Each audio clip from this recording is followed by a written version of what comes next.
Pai do Senhor Jesus, meu nome é Ismael Oliveira e neste momento daremos abertura à disciplina denominada de Evangelhos e Atos. Porém, focaremos mais nos Evangelhos. Ao longo dessas videoaulas, ou nessa disciplina, responderemos as seguintes perguntas. Qual o significado do termo Evangelho? Qual o núcleo da mensagem do Evangelho ou a mensagem principal do Evangelho? Qual o objetivo da escrita dos Evangelhos? Qual o significado do termo sinóticos? Por quais motivos os evangelhos, segundo escreveu Marcos, Lucas e Mateus, são tidos como sinóticos e João não? Ou por quais motivos João difere e muito de Mateus, Marcos e Lucas? Por quais motivos temos as mesmas narrativas presentes em Mateus, Marcos e Lucas? Ou por quais motivos temos passagens exclusivas que só tem em Mateus, Marcos e Lucas e João? Os evangelhos, eles são obras biográficas que tratam meramente do evento histórico de Jesus? Ou tratam de documentos de fé para mostrar que Jesus é o Cristo, Filho de Deus, o Salvador, que morreu e ao terceiro dia ressuscitou? São essas e muitas outras perguntas que responderemos ao longo desta videoaulas ou disciplina. Tá? Também faremos uma breve introdução aos evangelhos de Mateus, Marcos, Lucas e João, entendendo cada uma desses evangelhos. A sua autoria, a data, o público-alvo, o tema de cada um desses evangelhos. Tá? Que tenhamos uma excelente disciplina. Tá? Então vamos para a aula de hoje, que é refletir de modo introdutório, sobre os evangelhos, Mateus, Marcos, Lucas e João, entender a composição dos evangelhos. Tá? Então os 4 evangelhos compreendem cerca de 46% do Novo Testamento. Lembrando, pois, que os evangelhos não foram os primeiros escritos do Novo Testamento, dos 27 livros, mas foram as epístolas, ou melhor, as cartas do apóstolo Paulo. A primeira delas, 1 Tessalonicenses, escrita por volta de 48 a 50 depois de Cristo. Agora, por qual motivo as cartas de Paulo que foram escritas primeiro que os evangelhos, não estão em primeiro na ordem canônica? Porque constam os escritos dos evangelhos. Tem várias respostas, mas vou destacar as principais. Tá? Então, os evangelhos, por serem um fundamento sobre o qual Atos e as epístolas foram edificadas. Uma outra questão. O que é mais importante? A vida, as palavras, as obras, as ações de Jesus? Ou as palavras, as ações, os gestos, ou a vida de Paulo? É claro que é a vida de Jesus. É claro que são as ações de Jesus, as palavras de Jesus. É por isso que elas ocupam a ordem primeira do cânon do Novo Testamento. Oscar Cullmann, que escreveu A Formação do Novo Testamento, né, um livro acadêmico com uma linguagem muito acessível, super recomendo este livro. Ele diz o seguinte, abre aspas: durante 30 ou 40 anos o evangelho existiu quase exclusivamente sob a forma oral. Não existiam escritos do Novo Testamento. O evangelho, ou essa tradição do ambiente, que fala sobre o evangelho, a vida, os gestos, as palavras de Jesus, eram transmitidos de pessoa para pessoa. Mas chegou um tempo que houve a necessidade de passar toda esta memória por escrito, toda essa memória oral por escrito. Tem vários motivos pelos quais houve a necessidade de passar da oralidade para a escrita. Entre as quais podemos destacar a questão da preservação da memória, porque algumas testemunhas oculares estavam morrendo, né? Outros estavam prestes a morrer, portanto, havia necessidade de preservar esta memória. E mais do que nunca seria interessante ouvir de testemunhas oculares que presenciaram o ocorrido. E isso dá uma autenticidade muito grande aos evangelhos, porque muitos questionam a historicidade do evangelho, muitos questionam os relatos do Evangelho, pelas divergências que há, mas a gente vai ver o motivo delas, né? Alguns relatos que contam as mesmas passagens, mas às vezes haver algumas diferenças, né? E assim por diante. Por exemplo, Mateus, no Sermão do Monte, fala de que Jesus pregou no monte, é um grupo de discípulos, e Lucas que pregou na planície para a multidão, essa diferença que a gente vai entender, né? Mas que não compromete a mensagem, o sentido da mensagem e assim por diante, tá? E também houve a necessidade também de passar por escrito aquela memória que eles julgavam também serem uma memória digna de aceitação, né? E assim por diante. Então os evangelhos, ao mesmo tempo, se originam do Antigo Testamento e o cumprem, bem como fornecem um cenário histórico e teológico para o restante do Novo Testamento. Portanto, o Antigo Testamento, ou o Primeiro Testamento, conforme alguns especialistas gostam de falar, ou a Bíblia hebraica, ou a Tanakh, né? Mas nós chamamos de Antigo Testamento, não de antigo por ser velho, por ser ultrapassado, mas de ser antigo em relação ao novo, ao primeiro e assim por diante. Então, esse Antigo Testamento, ele tem a sua importância para nós cristãos. E não deve ser descartado em hipótese alguma. Por qual motivo? Porque o Antigo Testamento serviu de base para o Novo Testamento, serviu de referencial teórico para o Novo Testamento, serviu de alicerce para o Novo Testamento. Os escritores, os 27 escritos foram escritos tendo como base a Torá, o Antigo Testamento, que for a Bíblia dos escritores do Novo Testamento. Então, quando eles passaram a escrever os escritos do Novo Testamento, eles tinham como um livro principal a Torá, que denominamos de Antigo Testamento. Então, se a gente descartar o Antigo Testamento, teremos que descartar também o Novo Testamento, que for escrito com base no Antigo Testamento. É claro que os escritores do Novo Testamento, eles faziam uma leitura diferente, ou seja, faziam uma leitura do Antigo Testamento da perspectiva cristológica, a partir do evento de Cristo, como a chave hermenêutica cristológica, ou seja, tendo Cristo como principal referencial, como chave de leitura. Então eles veem algumas passagens do Antigo Testamento como se estivesse falando de Jesus, o Cristo. E Mateus expressa muito bem isso. Mateus é o evangelho que mais contém passagens do Antigo Testamento. Por quê? Porque o objetivo do livro de Mateus era mostrar que Jesus era o Jesus, o Cristo, o prometido. Então ele tinha que falar ao público judeu e explicar muito bem isso, fundamentando no Antigo Testamento que era a Bíblia dos judeus, né? E tem alguns elementos judaicos lá no livro de Mateus que Mateus não explica. Por qual motivo não explica? Porque ele está falando para um judeu. Vai ensinar o óbvio para os judeus? Agora, quando passamos a ver algumas questões judaicas no livro de Marcos, Lucas, ele faz questão de explicar, né? Por quê? Porque está falando para um outro público que não é tão conhecido assim da Torá e assim por diante. Então, cada evangelista escreveu com preocupações diferentes, influenciado por sua própria personalidade, influenciado também por suas preocupações teológicas particulares, foi influenciado também pela sua bagagem cultural, teológica que receberam ao longo de suas caminhadas. É por isso que tem, às vezes, as mesmas passagens narradas em Mateus, Marcos e Lucas, contém alguns elementos diferentes, algumas ênfases diferentes, né? Por exemplo, Mateus foi escrito, conforme eu disse, para judeu-cristãos, com o propósito de mostrar que Jesus é o Cristo prometido.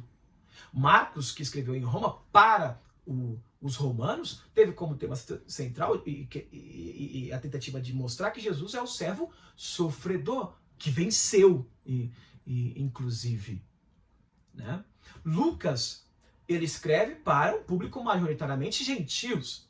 Lucas era gentil e escreveu para gentios, para mostrar que Jesus é o homem perfeito. E não só isso, para mostrar que a salvação não é restrita apenas ou limitada apenas aos judeus, mas também se estende aos gentios. É por isso que Lucas tem predileção por incluir passagens que só tem em Lucas, por exemplo, do Zaqueu, que teve um encontro, publicano Zaqueu, que teve um encontro com Cristo, para mostrar que, olha, Para publicanos também há salvação, para os gentios há salvação. Para as parábolas da misericórdia, como o filho pródigo, a mulher cirofenícia, entre outras passagens que mostra os gentios no centro das narrativas, para mostrar a salvação não é apenas para os judeus, é também para os gentios. Então, todos esses elementos influenciaram a escrita na escrita dos evangelhos. João, por exemplo, escreve, que tem um teor mais teológico, filosófico, né? Escreve para mostrar que Jesus é Deus. Portanto, os vários materiais que os evangelistas tinham acesso, que tiveram acesso, diversos documentos, eles analisaram, deixaram uns de fora e adicionaram outros com vista ao objetivo da sua escrita. Então, todo livro tem um objetivo a ser escrito. Todo livro ele tem que seguir a risco o objetivo que nem eu escrevi alguns livros, né? Eu tenho, por exemplo, a hermenêutica pentecostal, né? Livro de minha autoria, escrevi uns artigos na Universidade Federal de Minas Gerais. Então, quando a gente vai escrever, e também acabei de terminar a dissertação de mestrado, um texto de 200 páginas, e tinha que ter um objetivo. E eu tinha que seguir à risca o objetivo desses escritos. E eu fui cobrado, por exemplo, na dissertação de mestrado, na banca lá, de acordo com o objetivo do meu escrito. Eles não iam cobrar coisas que não tinham a ver com o objetivo do meu trabalho, né? E assim por diante. Porque se não tem objetivo, tem tantos livros, tem tantas informações, o que colocar na sua escrita? O que colocar aquilo que atende os objetivos que você escreveu. Então é isso, né? Os autores escreveram visando um objetivo. E selecionaram os materiais, colocaram lá materiais que estavam de acordo com esses objetivos, né? E aí tem o Sermão do Monte, conforme já citei, Mateus fala que foi no monte para um público ali restrito, os discípulos, né? E Lucas já fala que foi na planície para a multidão, ou seja, como Mateus disse, para um público judeu, então não tinha problema falar que foi os discípulos ali restrito aos discípulos. Lucas, como falou para os gentios, escreveu para os gentios, fala, a multidão, quer dizer, Sermão do Monte não é apenas para os judeus, é para nós também, é para os gentios também, né? Entre outras diferenças que há dos relatos, porque todos nós, quando presenciamos um fato, diversas pessoas testemunham um ocorrido, cada qual conta de modo diferente, destacando pontos específicos. Não conta de maneira igual, mas não por isso que o fato não ocorreu. Isso é contado de modo distinto e diferente.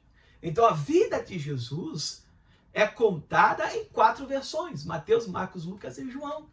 Mas todos concordam no fato de que Jesus, o Verbo encarnou, se fez carne, ele viveu aqui, morreu e ao terceiro dia ressuscitou para nos dar salvação, e nos trouxe salvação.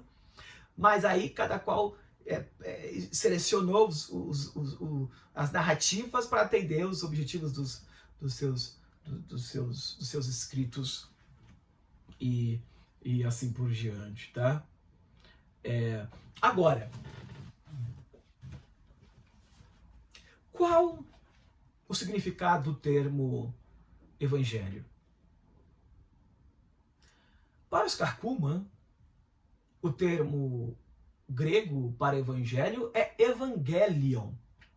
Evangelion, que em suma trata-se das boas novas, de anúncios felizes, de boas notícias. E para nós cristãos, as boas notícias é Cristo, que nos trouxe salvação. Esse é o núcleo da mensagem do Evangelho. Mas esse termo não é exclusivo, não é restrito ao mundo, não é uma palavra restrita ao mundo religioso. Não foram os evangelistas que inventaram este termo evangelho. Já existia na cultura grega, já existia nas literaturas gregas, no mundo romano, os cristãos que se apropriaram deste termo.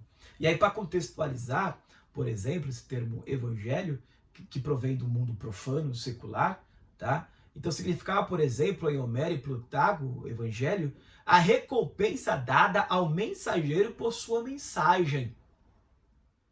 Ou, no plural, os evangelhos, as ofertas de ações de graça aos deuses por uma boa notícia, por uma boa nova. Os deuses davam boa nova, né?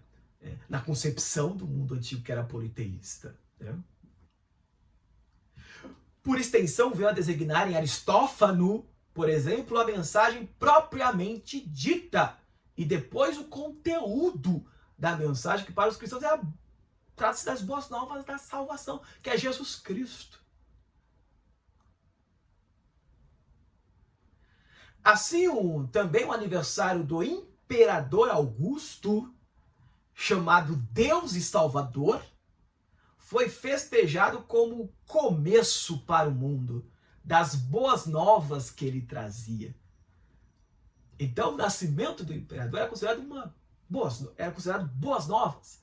Quando o imperador ganhava guerras e chegava com os desposos, vinha um mensageiro na frente e anunciava a vitória do imperador, e esse mensageiro trazia para os seus conterrâneos boas novas.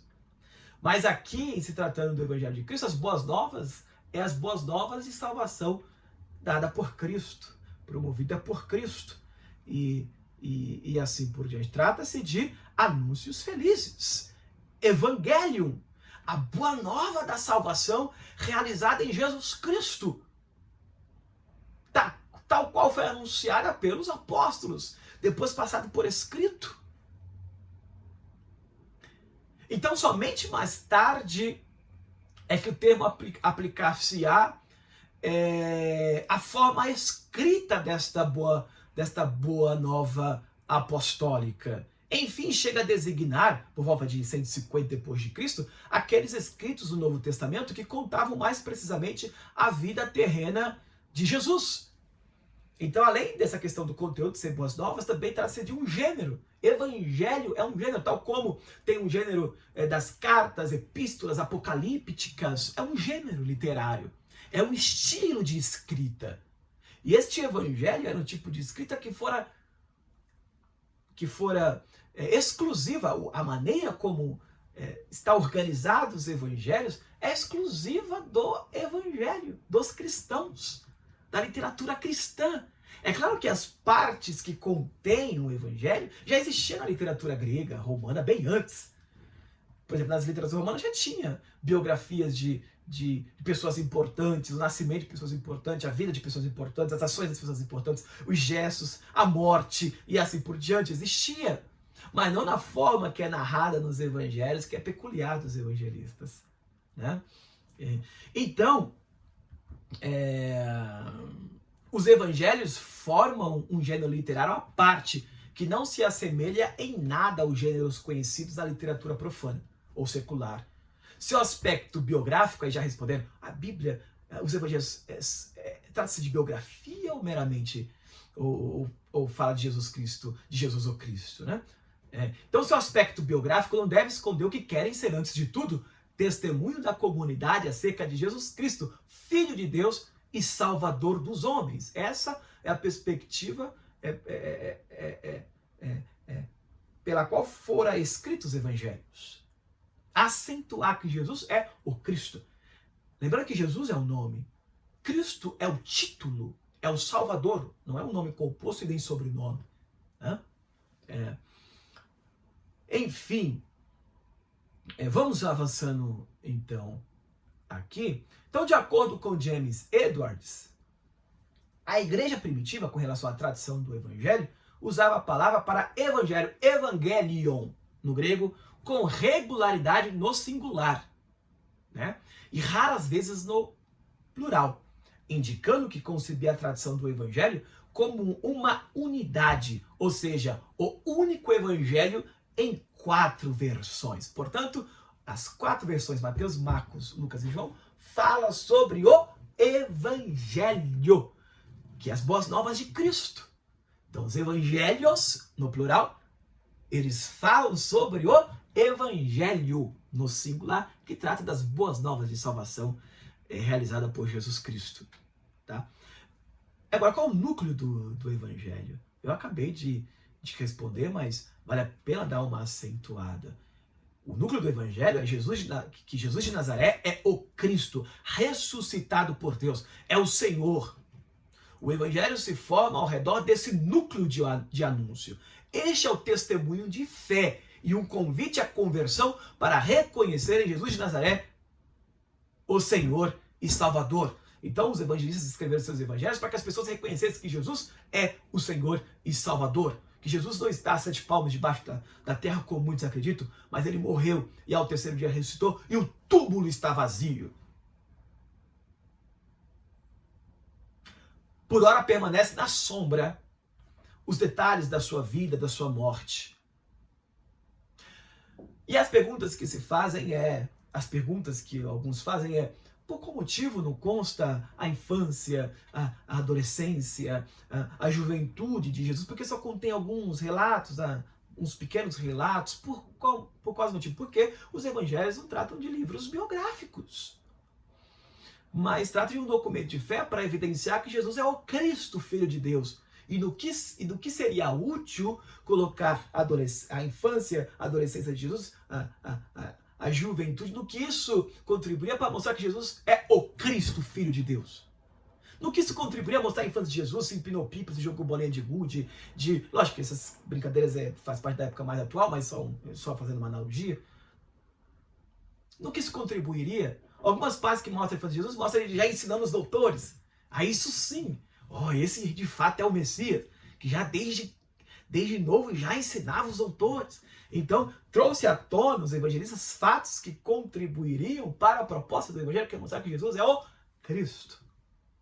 Por isso que não tem adolescência, infância, juventude. Lógico que era bom se registrasse, né? Gostaria muito, mas não era a proposta dos evangelistas. Não era montar uma biografia, narrar apenas os eventos históricos de Jesus. É claro que todos esses eventos, na perspectiva do Cristo ressuscitado, têm sua plausibilidade em fatos históricos. Foi com base na vida de Jesus, é por isso que tem alguns resquícios de biografias, tem fragmentos biográficos dos evangelhos, porque foi com base na vida real de Jesus, nos acontecimentos reais. Não foi invenção, não foi história de caruchinha que foram inventadas, não são relatos mitológicos para mostrar uma verdade, uma realidade. Foram fatos que de fato ocorreram, que são narrados nas escrituras, nos evangelhos. Né? Então Cristo ressuscitou verdadeiramente. Isso foi credenciado por meio de milagres, prodígios e maravilhas. Realmente ele é o Cristo, Filho de Deus. Aquele que passou curando, fazendo bem a todos, libertando os oprimidos pelo diabo. Esse é Jesus, o Cristo. Agora, qual é o objetivo da escrita do Evangelho, que também tem a ver com tudo aquilo que a gente está falando? O objetivo é anunciar Jesus como Cristo Senhor. Em outros termos, os evangelhos são, antes de tudo, documentos de fé em Jesus Cristo ressuscitado. Então foram escritos não meramente para informar o evento histórico de Jesus, mas sim narrar fatos, narrar alguns acontecimentos para suscitar e sustentar a fé do seu público em Cristo, o Filho de Deus que vive, que está à destra do Pai. Agora, qual o significado do termo sinóticos? Tá? Então, o termo sinóticos diz respeito a semelhantes, tá? Mas não é apenas isso, tá? É ver juntos, ver em conjunto. Esse é o significado de sinóticos. Por que Mateus, Marcos e Lucas são considerados sinóticos? Porque contém as narrativas muito parecidas. As narrativas, muitas delas são contadas nos três. E dá para ver juntos. Se a gente colocar... E sinótico é isso, é ver junto, ou seja, colocar em coluna as mesmas narrativas. Tem passagens que são contadas nos três evangelhos. Portanto, a gente coloca em coluna os mesmos relatos de Mateus, Marcos e Lucas, e colocando em coluna, dá para ver juntos, numa ótica só. numa perspectiva, em conjunto, as três. Porque geralmente quando a gente vai, às vezes, ministrar, refletir sobre um texto bíblico, a gente vê que tem paralelo, né? Que tem em João, Marcos e Lucas. A gente às vezes abre a Bíblia e vai lá em Mateus, olha a passagem, aí vê a mesma, aí fecha, vê a mesma em Lucas, depois vê a mesma em João para tirar algumas conclusões.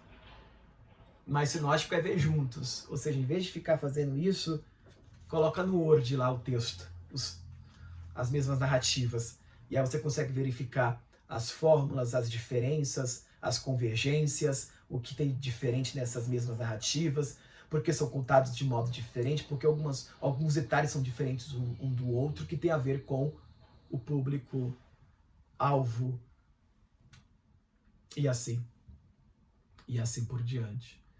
É por isso que no Sermão do Monte de Mateus é falado de Sermão do Monte. Por quê? Porque foi escrito, Jesus falou no monte.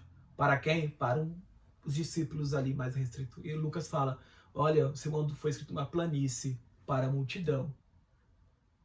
Isso descredencia o relato? Não. Perspectiva diferente. O fato é que Jesus pregou o Sermão do Monte. Isso é um fato. Aí há uma diferença. Por quê? Porque Lucas escreveu para gentios, então ele fez questão de, esse sermão foi escrito para a multidão, foi proferido para a multidão, ou seja, não para só os judeus ali, um público restrito, conforme Mateus falou. Por quê? Porque Mateus falou para judeu. Por isso falou, para os discípulos ali e tal, para um grupo mais seleto. E Lucas não, o Sermão do Monte foi para a multidão. Então geralmente Lucas sempre usa a multidão, né? Para falar assim, a salvação é para todos. Os gentios também estão incluídos. E Mateus fala para um grupo restrito e assim por diante, mas algumas passagens, entre outras, Lucas sempre fala de multidão, né? E assim por diante, tá? Então, só para citar aqui, o Kuhlman cita essa questão que eu falei, né? Que o plano dos 3 primeiros evangelhos, Mateus, Marcos e Lucas, é tão semelhante que se pode copiá-los sobre 3 colunas e fazer uma leitura paralela num só golpe de vista. Aquilo que eu falei, em coluna, num só golpe de vista, daí o seu nome de sinóticos. Esse termo foi usado pela primeira vez no século XVIII, tá? Depois de Cristo, por Grisbech, derivado do grego sinorao, que significa ver junto, ver sob o mesmo ângulo, sob uma mesma perspectiva, ok? E aí, de acordo com Daniel Margaret, que traz à tona também o significado do termo sinótico, ele diz, os 3 primeiros evangelhos são chamados sinóticos, porque sua grande semelhança permite vê-los juntos, em coluna, tá? Desde então se dá o nome de sinopse ao manual que dispõe do texto de Mateus, Marcos e Lucas em colunas paralelas, permite a visão simultânea e a comparação de suas formulações. É lógico que eles também têm entre si inúmeras divergências e assim por diante, conforme a gente vê nos relatos colocando em coluna, né, a mesma passagem. Tá? Por exemplo, a infância de Jesus é recontada diferente em Mateus e Lucas, e Marcos não a menciona de modo algum. Marcos não menciona a infância de Jesus. Porém, Mateus e Lucas contam mais de modo diferente. As aparições do Jesus ressuscitado são situadas por Lucas na Judéia, por Mateus na Galiléia. Os grandes discursos que se leem em Mateus estão ausentes em Marcos. Por quê? Porque Mateus é perfeito para os discursos, porque está falando para judeus. Os judeus eram leitores, ou melhor, judeus eram pessoas que entendiam bastante, por isso que é importante discursar bastante. Marcos, vamos falar escreveu de Roma para os romanos, e os romanos são mais voltados para a ação do que propriamente para discursos, né? Mais para ação, para movimento. Então, pode ver que Marcos ele dá preferência para os milagres, para as ações de Jesus e não para tanto para parábolas, para o discurso de Jesus. É tanto que Marcos, se não me engano, tem mais 18, 18 milagres e uma parábola, né? Poucos discursos. Logo no início já mostra Jesus em ação, né? Porque os romanos, eles são assim, através das ações, o movimento de Jesus, passa-se mensagens, passa-se discursos através das ações, dos milagres. e assim por diante, tá? A ressurreição do filho da viúva de Naim, o episódio da pecadora perdoada, a parábola do bom samaritano, a história de Marta e Maria, encontra somente em Lucas. Por quê? Por que coloca esses personagens, bom samaritano? Porque está falando majoritariamente para gentios. Para mostrar os bons samaritanos também está incluso no plano da salvação, né? E assim por diante. E aqui tem um material aqui no texto de Barbaglio, tá? Barbaglio, que ele colocou um material muito importante que mostra aqui as distribuições dos versículos nos evangelhos, né? Por exemplo, versículos comuns aos 3 evangelhos, cerca de 330 versículos, são registrados em Mateus, Marcos e Lucas, os mesmos. Versículos comuns apenas a Mateus e Lucas, cerca de 230. Versículos comuns que são narrados em Mateus e Marcos, 178. Versículos comuns a Lucas e Marcos, 100. Versículos próprios de cada evangelho. Agora, versículos próprios, que estão exclusivos de cada um dos evangelhos, tá? Marcos tem 53 versículos exclusivos que só tem em Marcos, sobre o total de 661. Mateus, 330 exclusivos que só tem em Mateus, 330 sobre um total de 1068. E Lucas é bem mais, 500 sobre um total de 1050. 500 versículos exclusivos que só tem em Lucas, de 1150, tá? Enfim, tá? Então, por outro lado, ao comparar o evangelho de João com esses 3 evangelhos, existe sem dúvida certas semelhanças, mas exceção feita à narrativa da paixão dos materiais do 4º evangelho, especialmente os longos discursos de Jesus, não tem paralelo nos evangelhos sinóticos. Então, João dá preferência para os grandes discursos de Jesus, principalmente para a paixão de Cristo, que não tem nos evangelhos sinóticos e assim por diante. Vai lembrar que João foi escrito bem depois desses 3 primeiros evangelhos, tá? Então, por volta de 65 a 70, sobre a data de cada um dos autores dos evangelhos. É claro que não tem uma data precisa, uns colocam datas diferentes, mas enfim. Tá? Então é só para, citando aqui o Koenig, que eu citei como fonte, ele coloca assim: por volta de 65 a 70 depois de Cristo, Marcos seria redigido por escrito a tradição a respeito de Jesus. Ou seja, Marcos foi escrito por volta de 65 a 70 antes da destruição de Jerusalém. Surgiu o primeiro evangelho escrito dentre os que nos foram conservados. Depois da destruição do templo, por volta de 80, Mateus e Lucas teriam escrito seus evangelhos, independente um do outro, porém usando a mesma fonte literária, a saber, o evangelho de Marcos e a fonte Quelli, ou fonte Q, que é a fonte dos ditos de Jesus, possivelmente. Tá? Então, daí o porquê haver a repetição das mesmas passagens nos evangelhos. Por quê? Porque Mateus e Lucas tiveram como fonte Marcos, que Marcos foi o primeiro evangelho a ser escrito. Isso passou a ser considerado por volta, acho que, do século XVIII a XIX, né? Por aí. Então, Marcos foi o primeiro escrito e Mateus e Lucas utilizaram como fonte Marcos, como fonte de consulta. É claro que Mateus utilizou outras fontes, mas principalmente Marcos. Lucas também fez, que a gente vai estudar, né, que fez um levantamento biográfico de tudo que tinha sobre Jesus, incluindo o Evangelho de Marcos. E possivelmente essa fonte Quelli, que ainda não tem certeza, alguns cientistas falam sobre a existência dessa fonte, sobre os ditos de Jesus, que os 3 evangelistas, Mateus, Marcos e Lucas, utilizaram também como fonte, mas está ainda muito no escuro, na sombra, não tem como bater o martelo sobre essa fonte Q, ou fonte Quelli. Tá? Então, segundo Kenner, os 4 evangelhos foram escritos separadamente para públicos distintos e com propósitos de serem lidos nos próprios termos antes que o leitor começasse a ler outra narrativa da vida de Jesus. Portanto, devemos estudar cada um dos evangelhos de forma completa, acompanhando o fluxo de seu pensamento. Ou seja, a gente tem que ler Mateus em seus termos, Marcos em seus termos, Lucas em seus termos, sempre pensando nessa questão, qual o tema principal, qual o propósito de cada um desses autores foram escritos, para compreender melhor o evangelho e assim por diante. Tá?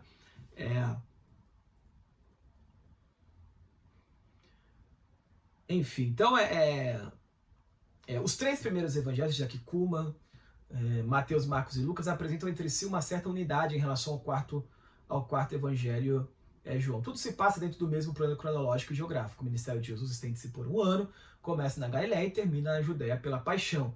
Já João, ao contrário, estende esse ministério sobre 2 ou 3 anos e localiza-se, em geral, na Judéia e episodicamente na Galiléia. Então, quando a gente lê os evangelhos sinóticos, Mateus, Marcos e Lucas, dá a impressão que parece que o ministério de Jesus só foi um ano, né?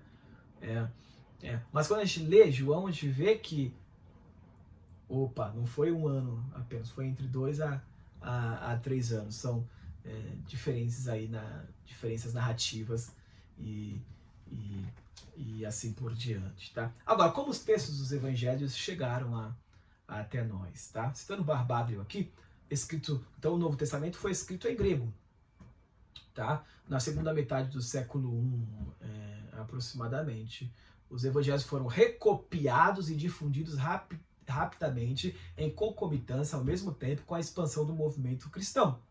Mesmo que os textos originais autógrafos se tenham perdido, os textos originais, a multiplicidade dos testemunhos, relativamente muito vizinhos do tempo de composição dos originais, permite reconstruir com alto grau de certeza crítica o texto autêntico. Então só temos cópias atualmente do Novo Testamento, do Antigo Testamento, não temos textos originais, só cópias, que foram produzidas com muita cautela, com muito esmero sob pena ali, com muito esforço. Era um sacrifício, um esforço para escrever, para recopiar. Por isso que, por mais que surgiu os escritos, a cultura era predominantemente oral. Por mais que se tinha escrita, continuava sendo oral. Essa predominância da cultura escrita é mais moderna, no nosso tempo. Mas naquela época de Cristo, dos escritos do Novo Testamento, do Antigo Testamento, a predominância era de cultura oral, de passar a informação de oralidade, por mais que tinha texto escrito. Ou seja, a Bíblia era lida na comunidade oralmente, lia-se o texto e a comunidade ouvia, não tinha um texto para conferir que nem nós temos hoje. Isso é depois da invenção da imprensa de Gutenberg, né, século XV, né, que foi se inventada a imprensa de Gutenberg, permitiu cópias em larga escala, e aí todos nós temos acesso hoje, lógico que passou por várias evoluções, temos acesso ao texto bíblico, todos nós temos Bíblias, todos nós levamos Bíblias para a igreja, mas não era uma realidade da igreja primitiva. Por isso que a fé vem pelo ouvir, a Bíblia fala, fé vem pelo ouvir e ouvir a palavra de Deus, porque as pessoas ouviam a palavra de Deus. A gente ouve, a gente lê, a gente vê, né? E assim por diante. Tá? Então essa foi a proposta da videoaula. Na próxima videoaula refletiremos sobre o Evangelho segundo escreveu Mateus. Deus abençoe a sua vida, forte abraço e fica com Deus.